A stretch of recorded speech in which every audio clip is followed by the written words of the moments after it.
agradeço a Ana Paula o convite, né? É sempre bom essa interação com outros serviços. A Ana, que é ex-residente lá do HC, agora é coordenadora da residência de Contagem, convidou a gente para fazer essa apresentação.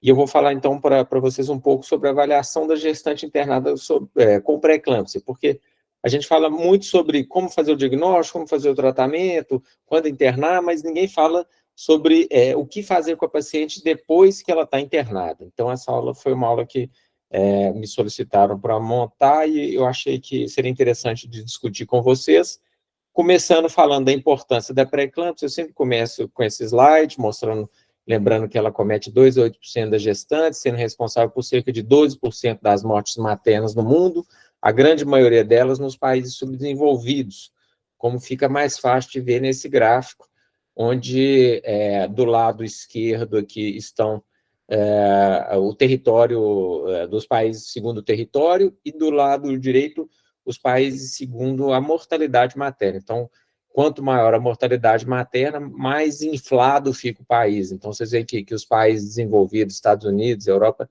Japão, eles praticamente somem, Austrália praticamente somem, enquanto que os países subdesenvolvidos, eles inflam, principalmente aqui a África e Índia, né, que são os lugares onde tem altas taxas de mortalidade materna. O Brasil, felizmente, ele diminui um pouco, mas ele não fica totalmente invisível como a gente gostaria.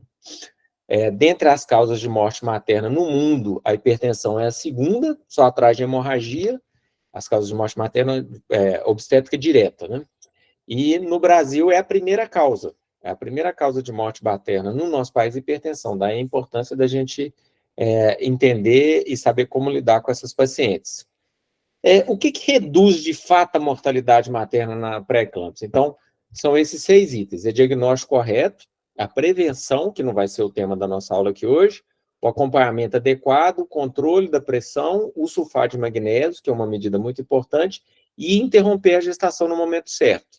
Então, nós vamos falar sobre quase tudo isso, só pulando a parte da prevenção, que eu acho que é um tema para outro dia. Começando com a parte do diagnóstico, só lembrando para vocês que sempre que uma paciente tem hipertensão, a gente tem que perguntar primeiro qual a idade gestacional. Se esse diagnóstico foi feito antes de 20 semanas ou antes da gestação, a gente fala que ela tem uma hipertensão prévia. Se o diagnóstico é feito após 20 semanas, a segunda pergunta a fazer é se ela tem proteinúria ou não.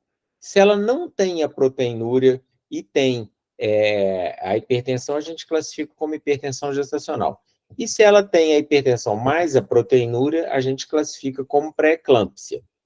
Mais recentemente, a gente vai dividir essa pré-eclâmpsia em pré-eclâmpsia com sinais de gravidade ou sem sinais de gravidade, né? Então, uma vez que a gente tem a pré-eclâmpsia, a gente tem que classificar se é uma pré-eclâmpsia mais grave ou menos grave. A gente evita falar hoje pré-eclâmpsia leve, porque quando usa o termo pré-eclâmpsia leve, dá a impressão que é uma doença que a gente pode desconsiderar. E isso nunca pode acontecer na pré-eclâmpsia, porque ela, mesmo começando como uma doença sem sinais de gravidade, ela pode evoluir rapidamente. Então, optou-se por tirar o pré-eclâmpsia leve da classificação exatamente para não atenuar esse diagnóstico. Então, uma vez que tem pré-eclâmpsia, ela tem pré-eclâmpsia e a gente só vai definir se ela tem os sinais de gravidade ou não.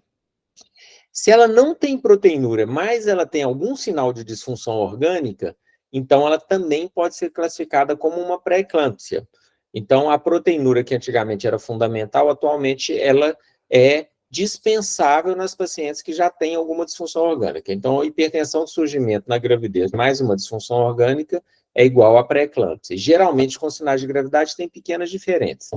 E lembrando que a paciente com hipertensão prévia também pode evoluir para pré-eclâmpsia sobreposta, e a hipertensão gestacional também pode se transformar numa pré-eclâmpsia. Então, a gente tem que ficar atento a isso. Com relação a essa questão da disfunção orgânica e dos sinais de gravidade, eu vou só chamar a atenção que as diferenças são bem sutis. Como critério diagnóstico, a gente considera que se a paciente tem plaqueta abaixo de 150 mil, ela já tem o diagnóstico pré-eclâmpsia. Então, se a paciente tem a pressão maior que 140/90, diagnóstico na gravidez, com plaqueta abaixo de 150 mil, ela já pode ser classificada como pré-eclâmpsia. Ou a ST-OLT maior do que 40, ou creatinina maior do que 1. Mas para a gente considerar sinal de gravidade, seria apenas se ela tivesse a plaqueta menor que 100 mil, ou a ST maior que 70, ou a creatinina maior do que 1,2. Os outros critérios estão aí descritos, eles não variam muito. Por que isso?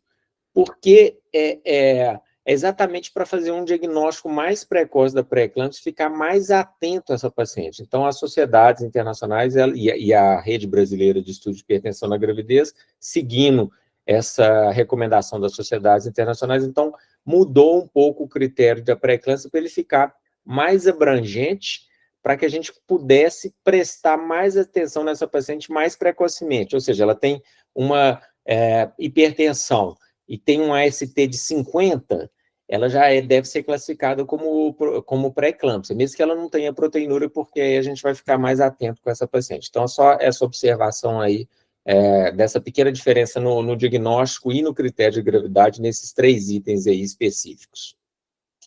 Passando, então, agora para o acompanhamento dessa paciente depois que ela está internada. Qual que é o critério para a internação da pré-eclâmpsia atualmente?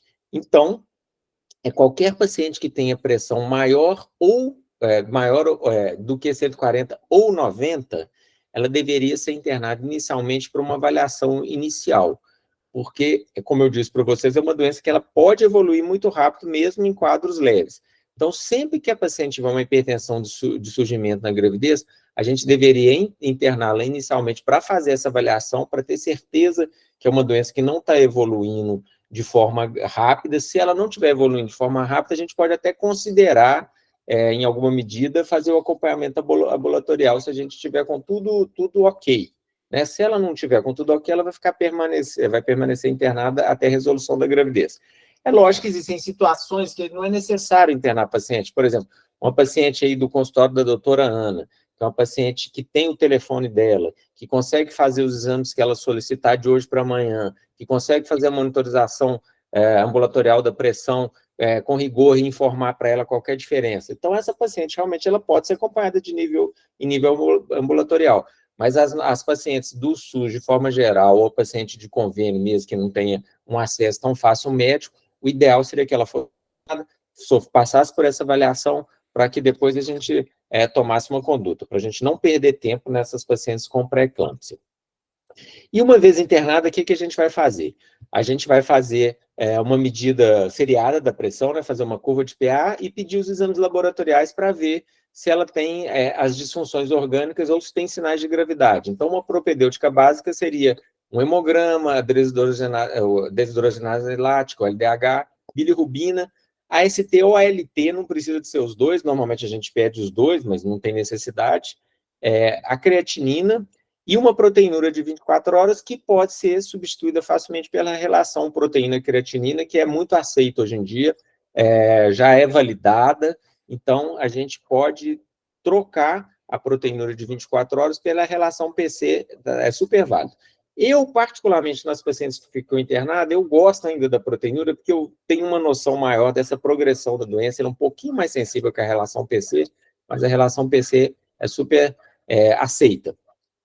Além disso, a gente vai avaliar o feto, porque sempre que tem a pré-eclâmpsia pode ter uma insuficiência placentária associada com repercussão no feto, então a gente sempre tem que fazer um ultrassom e um Doppler, provavelmente. E se a gente está pensando numa conduta conservadora da paciente, a gente tem que considerar a possibilidade de passar para ela antihipertensivo. Se a paciente apresenta sinais de gravidade, né, que seriam, então, a pressão maior do que 160 por 110, ou aqueles sintomas de iminência de eclâmpsia, sintomas cerebrais ou visuais, edema pulmonar ou doutorácico, epigastralgia, a plaqueta muito baixa, menor que 100 mil, creatinina acima de 1,2, ou as enzimas hepáticas elevadas maior que 2 vezes do normal. Então, essa é uma paciente que provavelmente não vai poder ficar em conduta conservadora, principalmente foram os exames laboratoriais que estão alterados. Se for a pressão que está alterada, a gente até consegue controlar. Mas, nesse caso, então, a paciente estaria numa crise hipertensiva, e aí a gente teria que tomar uma medida mais rápida para controlar essa crise hipertensiva. Lembrando que o diagnóstico da hipertensão maior que 140 por 90, ele deve ser feito através de 2 medidas com intervalo de 4 horas. No caso da crise hipertensiva, a gente não vai esperar 4 horas, obviamente. A gente deve repetir, deixa a paciente de repouso, repete essa medida em 15 minutos. Permaneceu elevado, então a gente já tem que atuar, porque quanto mais rápido a gente atua, menor a possibilidade de complicação. Tem esse estudo mostrando que quando a instituição do tratamento antihipertensivo ocorreu com menos de 1 hora da admissão da paciente, elas só tiveram cerca de 2% de taxa de complicação de morbidade grave. Enquanto que, quando o tratamento foi iniciado depois de 1 hora da admissão da paciente, elas tiveram mais que o dobro, né? 4,6% de morbidade grave. Então, quanto antes a gente puder iniciar o tratamento antihipertensivo, melhor. Como é que vai ser esse tratamento antihipertensivo? É da maneira que vocês já estão acostumados. Ou hidralazina ou nifedipina. A hidralazina, lembrando que a gente vai diluir 1 ml, né, uma ampola de hidralazina em 19 de ABD, e a hidralazina são 20 miligramas que tem na ampola, então a gente vai ter 20 miligramas em 20 ml. Cada ml vai ser 1 miligrama. Então, geralmente, a gente vai fazendo de 5 em 5, 5 em 5 ml, né? Ela tem uma iniciação com 10 minutos, então a gente vai reavaliando a cada 15 minutos, não baixou a pressão, dá mais 5, não baixou, dá mais 5, e a gente pode chegar em até 35 ml de hidralazina, que são 2 seringas, praticamente, né? Então, pelo menos uma seringa a gente pode dar inteira sem problema, desde que respeitando esses intervalos de 15 em 15 minutos entre uma avaliação e a outra. A nifedipina também pode ser a droga escolhida, geralmente por via oral, não pode ser a sublingual. Antigamente a gente usava a sublingual, mas a sublingual ela tem uma absorção errática, a gente não consegue ter um controle bom sobre o que vai acontecer com essa pressão, então dá-se preferência à nifedipina de 10 miligramas, a nifedipina de ação rápida, não pode ser a retard também. Então, para tratar a crise hipertensiva, tem que ser a nifedipina de ação rápida, e aí a diferença é que a gente vai medindo a cada 30 minutos a pressão, se não abaixou a pressão, dá mais uma. Então, a nifedipina a gente vai repetindo a dose de 30 em 30 minutos, a hidralazina a gente pode repetir de 15 em 15 minutos. Lembrando que a gente não quer que a paciente fique com a pressão de 120/80. A gente quer tirar a paciente da crise hipertensiva. Então, o objetivo é reduzir em 15 a 25% a pressão. É sair do pressão acima de 160 por 110 e deixar uma pressão abaixo de 160 por 110. Esse que é o objetivo inicial do tratamento da crise hipertensiva. E lembrar também que, nesses casos, sempre que a paciente está em crise hipertensiva, sempre que ela tem sinais de gravidade, iminência de eclâmpsia, a gente deve administrar também o sulfato de magnésio, da prevenção das convulsões, né? Que o sulfato de magnésio ele tem esses dois papéis: tratamento da convulsão e prevenção da convulsão. Então, lembrar sempre do sulfato de magnésio. A bem da verdade, o fluxo correto, sempre que o paciente chega com sintomas na maternidade, é primeiro dar o sulfato de magnésio e depois fazer o controle da crise hipertensiva. Então, se a gente for seguir uma ordem, é o sulfato de magnésio primeiro e o controle da crise hipertensiva depois. A Sociedade Internacional de Hipertensão na Gravidez, ela sugere que a gente inicie com a nifedipina, mas isso é só uma maneira de fazer um fluxo diferente, assim, para locais de baixa renda que têm menos acesso ao tratamento venoso. Mas a gente começar com a hidralazina é super aceitável e muitos lugares preferem começar com a hidralazina. Então, eles sugerem que seja feito primeiro a nifedipina 10 miligramas via oral e vai monitorando de 15 em 15 minutos. Se a pressão permanece elevada após 30 a 45 minutos, dá mais uma nifedipina, continua a monitoração. Permaneceu elevada, aí faz hidralazina. Então, eles sugerem dar 2 doses de nifedipina via oral. Se não baixou a pressão, passa para a hidralazina. E aí, depois, vai fazendo a hidralazina, monitorando, tal. Se fez 3 doses de hidralazina, fez 2 doses de hidralazina, não resolveu, está na hora de mandar essa paciente para o CTI. Eles até sugerem que faça, se você está num hospital que não tem CTI, você vai transferir a paciente, pode fazer uma infusão contínua de hidralazina na bomba de infusão. Mas, geralmente, pela nossa experiência, com 4 doses de hidralazina, geralmente controla a pressão. Se não controlar, aí você já realmente tem que ter um CTI para resolver, para dar um nitrato, nitroprusiato, porque a situação está grave mesmo. Bom, então isso é o que a gente faz na crise hipertensiva. Se a paciente está com a pressão menor que 140/90, a gente não precisa tratar. E o que mudou também recentemente é que, se a paciente não está em crise hipertensiva, mas está com a pressão maior que 140/90, atualmente a gente dá antihipertensiva. Antigamente a gente não dava porque existia o temor de, quando abaixava a pressão da paciente, diminuía o aporte sanguíneo para o feto, e aí podia ter uma insuficiência placentária. Então, atualmente, alguns estudos mostraram que não é bem assim, né? Por exemplo, o CHIPS Trial, ele mostrou que quando a gente tem um controle mais rigoroso da paciente, esse foi um estudo que randomizou pacientes para fazer o controle mais rigoroso ou menos rigoroso, sendo que o mais rigoroso seria manter a diastólica em torno de 85 e o menos rigoroso a diastólica em torno de 100. Então, as pacientes que tinham um controle mais rigoroso, elas tinham menos crise hipertensiva e menos desfecho ruim do que as pacientes que tinham um controle menos rigoroso. Então, e sem complicação maior para os fetos.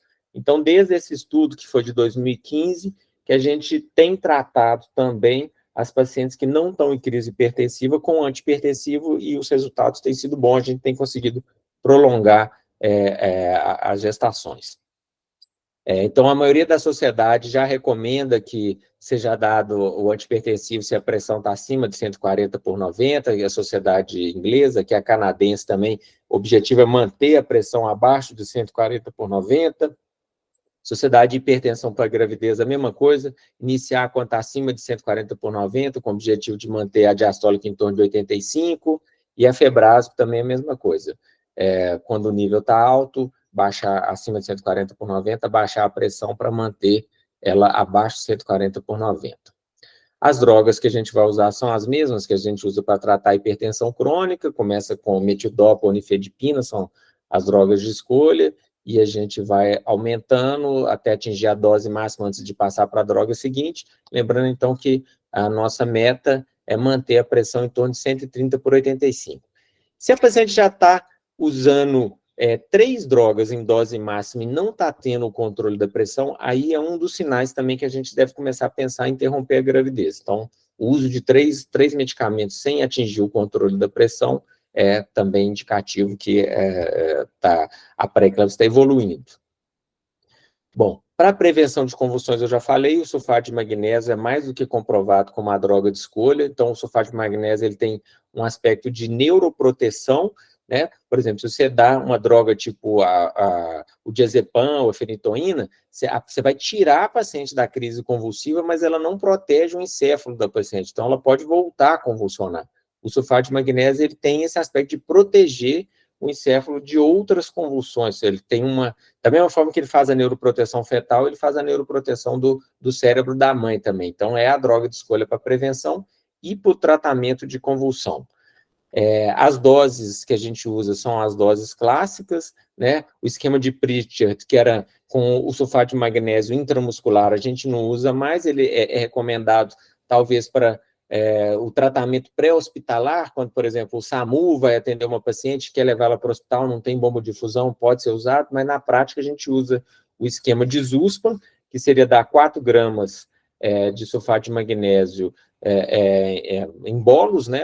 Esse bolos tem que ser em 20 minutos, não pode ser muito rápido, e depois manter 1 a 2 gramas por hora. A gente mantém geralmente 1 grama por hora, mas em caso de reincidência ou de pacientes que tiveram convulsões mesmo durante o uso do sulfato de magnésio, a gente pode aumentar para 2 gramas por hora. E, por fim, nós vamos falar do momento da interrupção da gravidez, né? Então, quando está acima de 37 semanas é fácil, é igual a interrupção, não tem dúvida. Entre 34 e 37, se é uma pré-eclâmpsia com sinais de gravidade, a gente deve interromper também. Em algumas poucas situações, a gente vai tentar segurar a gravidez. E o problema maior é quando é abaixo de 34 semanas, que aí a gente deveria tentar uma conduta conservadora, mas também com todo esse temor de que se vai dar certo ou se não vai. Então, uma vez que a paciente está com mais de 37 semanas, tem vários estudos, pelo menos 2 grandes, e o RIPTAT é um deles, que é um estudo que foi feito na Holanda, onde as pacientes com pré-eclâmpsia ou hipertensão gestacional acima de 37 semanas foram randomizadas ou para indução imediata ou para conduta expectante. E eles observaram que diminuiu 30% das complicações maternas sem aumentar a complicação do recém-nascido.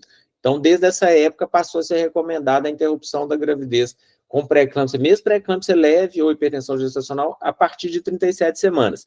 E o mais interessante disso é que tem estudos posteriores, que foram feitos na Holanda também, mostraram que depois da publicação desse estudo e depois da adoção desses protocolos, as taxas de indução aumentaram, ela já era alta nessas pacientes com pré-eclâmpsia, né, elas aumentaram, e as taxas de convulsão, de eclâmpsia, caíram significativamente, porque a gente acha que a paciente que vai convulsionar é aquela paciente que teve a eclâmpsia com 32 semanas, a pré-eclâmpsia com 32 semanas, essa paciente é uma paciente muito grave, mas a maioria das convulsões, elas aconteciam em pacientes após 37 semanas. Então, quando a gente induz com 37 semanas, a gente reduz significativamente as taxas de eclâmpsia mesmo. Então, isso virou uma recomendação também.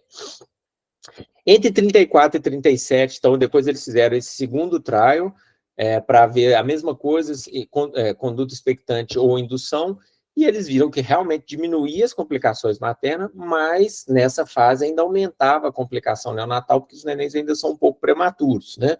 Então, aí tem as duas possibilidades, ou dependendo do quadro clínico materno, ou esperar um pouco mais, ou dar o corticoide, que nessa idade gestacional um pouco controverso, mas a gente adotou essa medida para minimizar os riscos neonatais, né?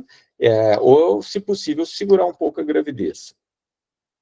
Abaixo de 34 semanas, então, que é o problema maior, como eu falei. Então, uma vez que a paciente chegou com a pressão elevada abaixo de 34 semanas, a gente vai avaliar se ela tem critérios de gravidade ou não, se ela tiver a chance de ter que interromper, a gravidez é maior.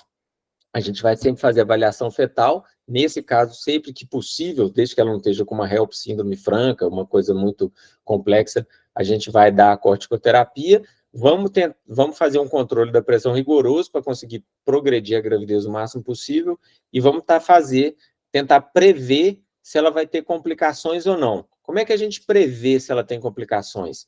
Existem alguns índices que foram desenvolvidos com esse objetivo, como o PrEP-S, o PrEP-L, mas o mais conhecido é o Full-Peers, que é esse índice que foi desenvolvido por esse casal de canadenses aqui, o Peter von Daudsen e a Laura Magui, que são dois grandes estudiosos da pré-eclâmpsia. Então, eles fizeram esse estudo randomizado em 3 centros, lá no Canadá, com 594 pacientes, sendo que 60 delas tiveram eventos adversos graves e um óbito materno.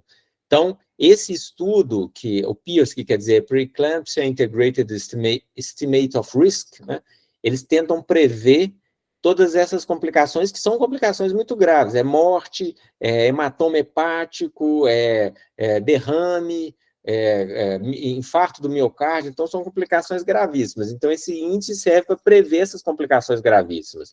É um índice muito fácil de usar, ele está disponível na internet, inclusive em português, basta colocar lá Full Peers Calculator, que ele aparece, você pode selecionar em português, e a gente vai colocar quanto tempo de gestação a paciente tem, se ela apresenta dor torácica ou dispneia, qual que é a saturação, plaqueta, creatinina e o valor do AST ou ALT. E aí ele calcula a probabilidade dela ter desfecho adverso na próxima semana. Então, pegando aqui um exemplo, uma paciente de 36 semanas e 2 dias, que não tem dor torácica, que a saturação está 97, plaqueta 190 mil, creatinina de 0,8 e AST de 40, a probabilidade dela ter um desfecho adverso nas próximas semanas é de 1,2%, ela é baixa. Mas se a gente pega esse outro exemplo, com 32 semanas, que a plaqueta está 70 mil, a creatinina está de 1, a AST de 90, a probabilidade dela ter um evento adverso daqueles gravíssimos é de 10% nas próximas semanas. Então, a gente já começa a pensar em interromper a gestação. Então, o próprio Full Peers, ele não diz exatamente quando interromper, mas ele diz a probabilidade de evento adverso em 48 horas ou em 16 dias, segundo o resultado lá do exame, que bate mais ou menos 2%, 2% de evento adverso em 48 horas, em 7 dias, logicamente, um valor maior. Então, e depois esses autores fizeram uma avaliação de qual deveria ser o ponto de corte, lembrando que é para prevenir desfechos muito graves, e eles chegaram à conclusão que, por um evento adverso em 48 horas, deveria usar um ponto de corte de 1,67 e em 7 dias 1,69.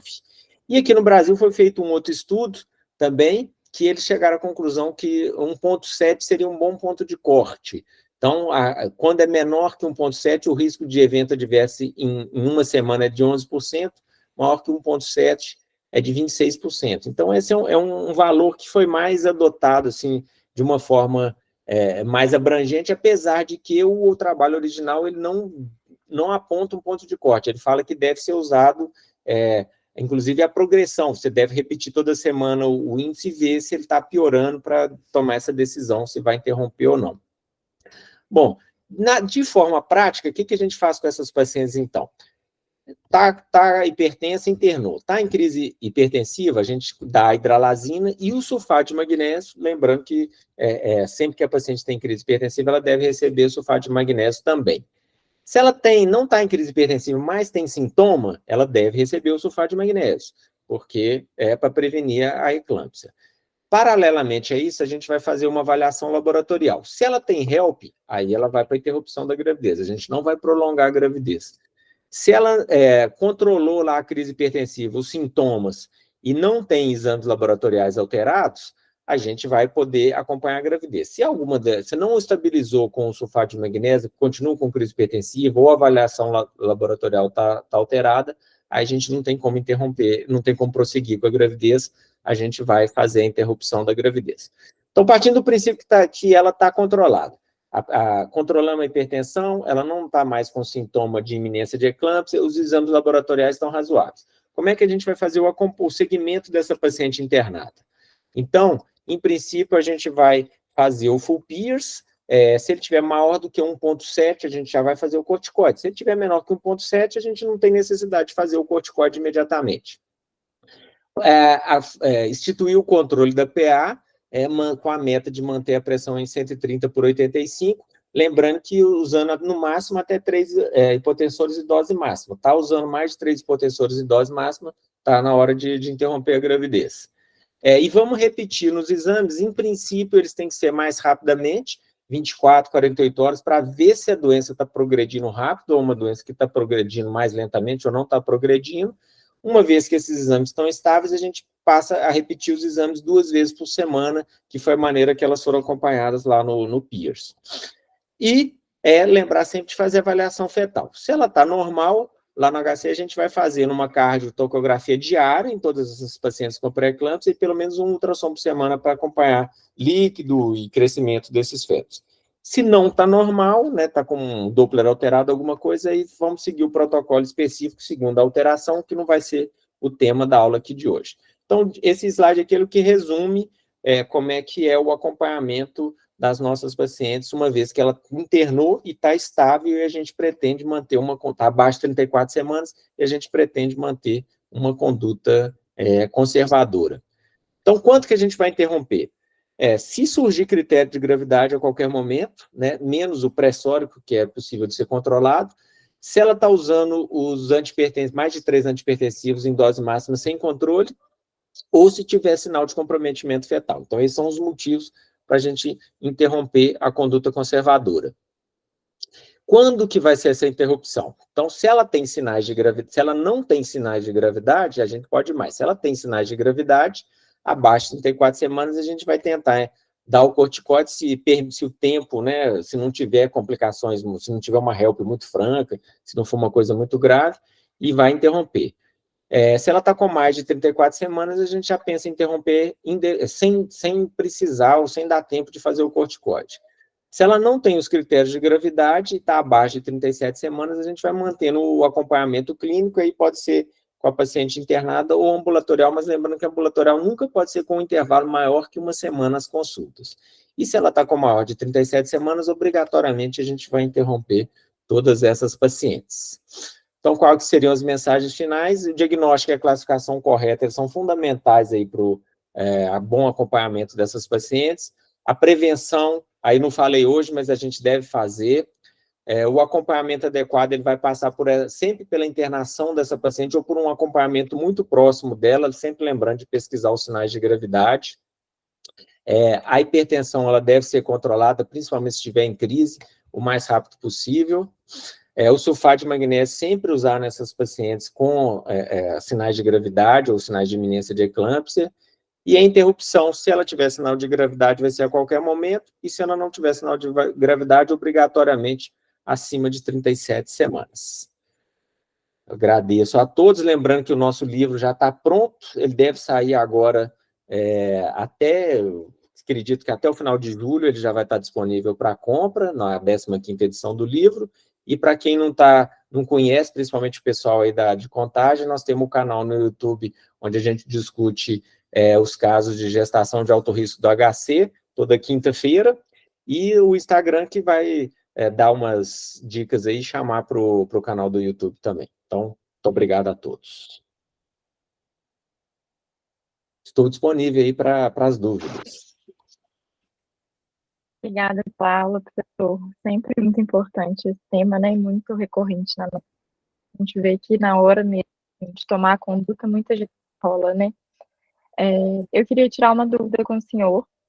Primeiro, no caso das pacientes, assim, que a gente já internou com diagnóstico de pré-eclâmpsia, mas a gente está fazendo uma conduta conservadora. Ela já tem a relação PC positiva. Qual que é o benefício da gente fazer uma proteinúria de 24 horas para ela? E no caso dessa proteinúria vir positiva, né? Quando que vale a pena a gente fazer profilaxia com a inox? Você está fazendo pergunta difícil, viu, Luísa? A maioria das sociedades hoje em dia, eles não consideram que a gente deva ficar fazendo proteinúria de 24 horas, não. Eu faço porque eu aprendi a fazer e assim, se a paciente está internada e ela tinha uma proteinúria baixa e a proteinúria está subindo, a gente não vai interromper a gravidez por causa disso, mas isso liga um sinal de alerta. Então, assim, não é fundamental. Antigamente, a gente usava, a paciente tinha mais de 5 gramas de proteinúria como critério de gravidade, mas isso não existe mais, mas sempre que a paciente tem uma proteinúria muito significativa, a gente tem que ficar atento, porque ela pode ter uma evolução mais rápida, né? Apesar de não ser considerado um critério de gravidade. Então, eu ainda gosto de pedir a proteinúria. E com relação a quando anticoagular a paciente, no nosso protocolo, desde a época da professora Regina, tem falando que se ela tem uma proteína acima de 9 gramas, ela deveria ser anticoagulada. Mas eu nunca achei isso em livro nenhum, nem em referência nenhuma. Recentemente eu não tive a oportunidade de perguntar para a Regina de onde que ela tirou isso, mas tudo que a Regina fala eu tendo a seguir, porque a Regina, para nós, o professor Henrique vai concordar comigo, é igual quando sua mãe te fala uma coisa, você não faz igual, as coisas dão errado, entendeu? Então, é melhor fazer as coisas do jeito que a professora Regina falava, e para que as coisas sempre deram certo assim, do que mudar sem ter uma evidência em contrário. Então, por enquanto, se a paciente tem a proteinúria acima de 9, eu peço para anticoagular, sim. A joia, obrigada. Alguém quer fazer alguma pergunta? Pessoal de Contagem também, Ana. Boa noite, professor. A Fernanda apareceu ali embaixo. Eu quero fazer uma pergunta, professor. Quando chega uma gestante assintomática com uma PA, vamos supor, de 180 por 110, com um pico mesmo, daria para a gente fazer um nifedipino e aguardar para sulfatar ou não? Porque eu vi que o senhor falou que a ordem seria sulfatar. Mas mesmo se ela tiver assintomática, Sim, tem outros mesmo critérios de porque gravidade? a importância do sulfato de magnésio é a prevenção da eclâmpsia. Ele é fundamental nesse aspecto. Então, a recomendação de todas as sociedades é sulfata primeiro e depois você pensa em tirar o sulfato de magnésio. Então, chegou com crise hipertensiva, com sintoma ou sem sintoma, pode sulfatar primeiro, o segundo passo seria fazer o controle da crise hipertensiva. O fluxo correto seria esse. Entendi. Mesmo se for só um pico. Mesmo se for só o pico. Logicamente, nós estamos falando aqui de pacientes com hipertensão diagnóstica na gravidez. Você não está falando de uma paciente previamente hipertensa. Se for previamente hipertensa, talvez você possa controlar a hipertensão, se ela não tiver nenhum outro sintoma, controlar a hipertensão sem dar o sulfato de magnésio. Mas uma hipertensão de surgimento de gravidez, o sulfato de magnésio faz parte desse pacote aí de evitar complicações. Certo, obrigada, professor. Nada. Tem umas pessoas que levantaram a mão, acho que a primeira foi a Ingrid. Professor, a minha dúvida, posso falar? Deixa a Ana falar primeiro lá, Ingrid. Pode Claro. falar, Ana. Só um minutinho, Ingrid. Não, Ana, você é professor, mais primeiro... graduada. Sou nada, professor. Essas meninas, elas estavam comigo ano passado, estão ótimas. A Lu, como mestre de cerimônias, né? Não, primeiro eu agradecer pela aula, foi ótima como sempre, né? E acho que foi bastante proveitosa de todas as formas. Eu tenho duas questões que eu já queria estar colocando para o senhor há algum tempo. A primeira delas é, por exemplo, a paciente dá entrada na maternidade com níveis pressóricos mais elevados, é, e ela é classificada naquele momento como uma pré-eclâmpsia com critério de gravidade. Sim. Só que chegou com uma pressão muito alta, vamos supor, 180 por 120, e você obteve um bom controle ali naquele momento. Com o passar da internação, essa paciente permanece com antihipertensivo, mas com bom controle. Eu poderia reclassificá-la? Existe essa literatura para me respaldar? Outra pergunta difícil, Ana. Não existe nada na literatura falando, pelo menos eu desconheço, falando sobre reclassificar a paciente. Então, uma vez que ela foi classificada como pré-eclâmpsia com critério de gravidade, ela deve permanecer com esse diagnóstico. Mas se a pressão está bem controlada, existe... a gente até fez uma enquete lá no nosso grupo da rede de hipertensão na gravidez aqui do Brasil, perguntando qual que seria o critério para que os especialistas lá consideravam que seria essencial para interromper a gravidez. Então, a pressão elevada não foi um critério essencial. Todo mundo falou que chegou à conclusão que daria para controlar e continuar a evolução da gravidez. O único critério lá que todo mundo considerou como inevitável assim, seria a plaqueta muito baixa. Os outros critérios todos dariam tempo para você fazer o corticoide. Lógico, se tiver enzimas hepáticas muito elevadas, também não, mas assim, um pouquinho elevada, dá tempo. Então, mais objetivamente respondendo a sua pergunta, eu acho que o ideal, o mais correto seria mantê-la como o diagnóstico pré-eclâmpsia com critério de gravidade, mas com a pressão sob controle nesse momento. Você poderia passar das 34 semanas com essa paciente, se ela estiver sob controle, né, mantendo internada, mas não poderia passar das 37 semanas. Tá? Então, aí eu te dei uma resposta que ficou no meio do caminho, né?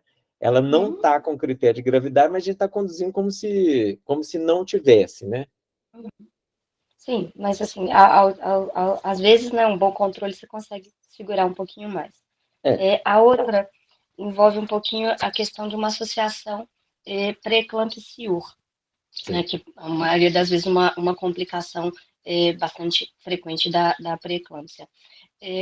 Uma questão também que às vezes vejo, mas não encontro respaldo na literatura. Existe alguma questão que nos faça mudar uma classificação de um CIUR na presença de uma pré-eclâmpsia com critério de gravidade, por exemplo, a associação das duas coisas, eu posso piorar o meu grau de classificação do CIUR pensando no Grata-Coss? Uma excelente pergunta também. Quando tem as duas coisas associadas, o feto ele não se comporta da mesma maneira que quando tem o CIUR sem a pré-eclâmpsia. Então, eu acho que a gente tem que ser mais agressivo na resolução dessa gravidez. Se a gente está usando o protocolo de Grata-Coss para a gente acompanhar o CIUR, né, que a gente vai repetindo ultrassom semanal, etc., eu acho que a gente tem que ser mais invasivo ou mais agressivo nessa interrupção. Eu não esperaria, talvez, até as 37 semanas, porque a pré-eclâmpsia sem sinais de gravidade, e o você poderia levar até 37 semanas. O CIUR, categoria 1, você poderia levar até 37 semanas, mas quando tem os dois juntos, eu acho que eles evoluem de forma diferente. Então, acho que pelo menos fazer igual a gente faz lá, fazer a cardio diária, fazer uma vigilância mais constante dessas pacientes. A evolução é diferente, ela não evolui da mesma forma. Tem que ficar mais atento, sim. Aumentando, por exemplo, a frequência de ultrassons. Frequência de ultrassom de cardiotoco também, para não perder o momento certo da interrupção. Perfeito. Obrigada, professor. Nada. Ingrid, agora pode falar você. Professor, a minha dúvida é em relação a, por exemplo, na verdade vai ser um exemplo baseado nas experiências já que aconteceram, uma paciente acima de 34 semanas, que tem critério de gravidade, precisa induzir, e a gente vai fazendo vai repetindo a propedêutica dela de 6 horas, porque tem critério. Se começa a ficar ruim, mas, por exemplo, só a plaqueta vai caindo, quando é que eu paro a indução do trabalho de parto e indico cesariana? Sabe? Em que momento que eu falo que é crítico, que não dá mais para continuar?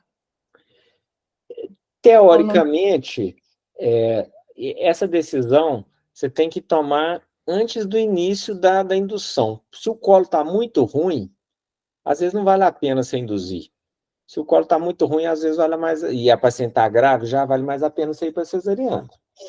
Entendeu? Agora, se o colo está favorável, provavelmente você vai resolver essa gravidez em um intervalo inferior aí, não vou dizer menos de 6 horas, mas alguma coisa próximo de 6 horas. Você não vai ter uma gravidez que vai ter uma indução longa nesses casos. Você tem que ter uma indução mais rápida. Então, acho que vai do bom senso aí, antes de iniciar essa indução. E na minha experiência, não baseada em evidências científicas, mas na observação desses casos no hospital, eu vejo que essas pacientes com pré-eclâmpsia, elas tendem a pegar a indução muito rápido. Não sei se tem alguma coisa inflamatória, alguma irritação diferente, eu sei que geralmente a indução das pacientes com pré-eclâmpsia, ela vai mais rápido. Mas a minha resposta para você seria essa: começa faz a decisão se vai ser indução ou cesariana primeiro, antes de começar a indução. Se você antecipar que vai ser uma indução muito prolongada, é melhor fazer cesariana logo. Entendi. Obrigada.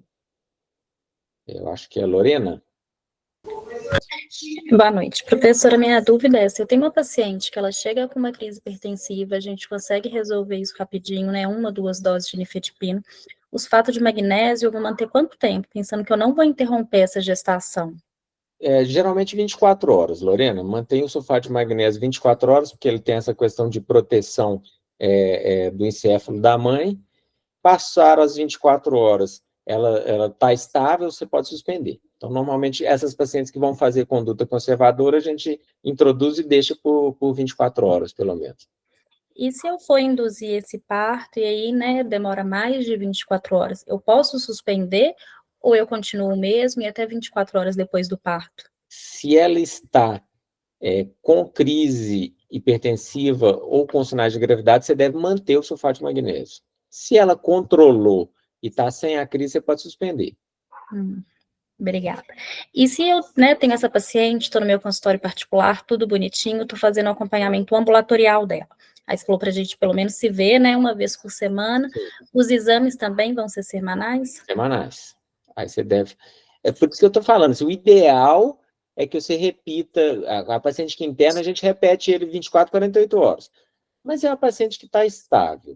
Ela tem o aparelho de pressão em casa, ela te manda a pressão dela, ela te liga, te fala que não está com sintoma. Dá para você ir manejando ela em casa, né? Mas na dúvida sempre interna e faz pelo menos uma avaliação 48 horas internada e depois libera para continuar em casa. Obrigada. Ana, você ainda está com a mão levantada? Você quer falar ou só ficou levantada? Não, professor, ficou e eu não sei como tirar. A verdade é essa. Acho que é só você apertar na mãozinha lá de novo. Giovana. Professor, boa noite. Eu tenho uma dúvida em relação ao sulfato de magnésio, mas nem é tão vinculada à pré-eclâmpsia, mas que às vezes acontece.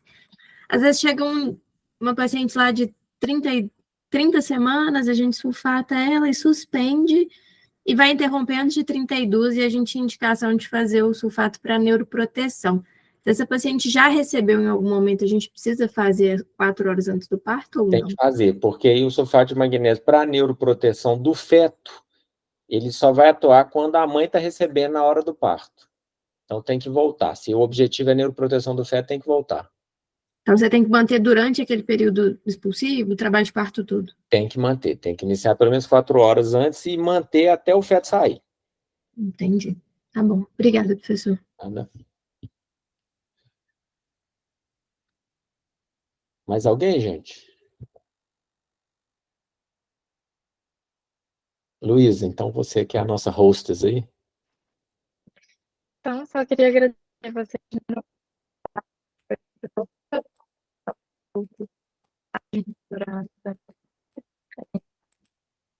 Tá meio falhando seu microfone aí, Luísa. Ô, Ana, quer falar também? Bom, professor, não, é só agradecer mesmo, acho que foi bem legal, super produtivo mesmo, né? As meninas do HC, bom demais rever vocês todas, tá? Tô vendo que tá praticamente todo mundo aqui. Continuo no Risoleto, tá? Mas agora assumi a supervisão lá de contagem, então conto com vocês para me ajudarem nesses novos desafios. As meninas de Contagem estão por aí, tá? São meninas super interessadas, meninas que são 18 meninas, professor, só tem um Olha menino que assistindo. realmente as mulheres estão dominando aí, né? Dominando a obstetrícia e a medicina de uma forma geral, É né? verdade. Então, só tenho a agradecer a oportunidade, espero poder contar com outras também, e a gente também se coloca à disposição, tá, meninas? A gente tem um campo muito rico lá, principalmente na parte da obstetrícia, temos uma maternidade com um volume muito grande de partos, eu sou suspeita para falar que estou lá desde o meu R2, tá, professor? Estou por lá, e aí acabei que não saí, fiquei. E então, à disposição de vocês também para o que precisar, a gente se conversa direto, né, Giovana? E à disposição e espero que a gente possa ter outros encontros como esse. Mais uma vez, professor, obrigada por tudo. Beleza, gente. Obrigado. Boa noite para todo mundo. Boa noite. Boa noite, Boa gente. noite.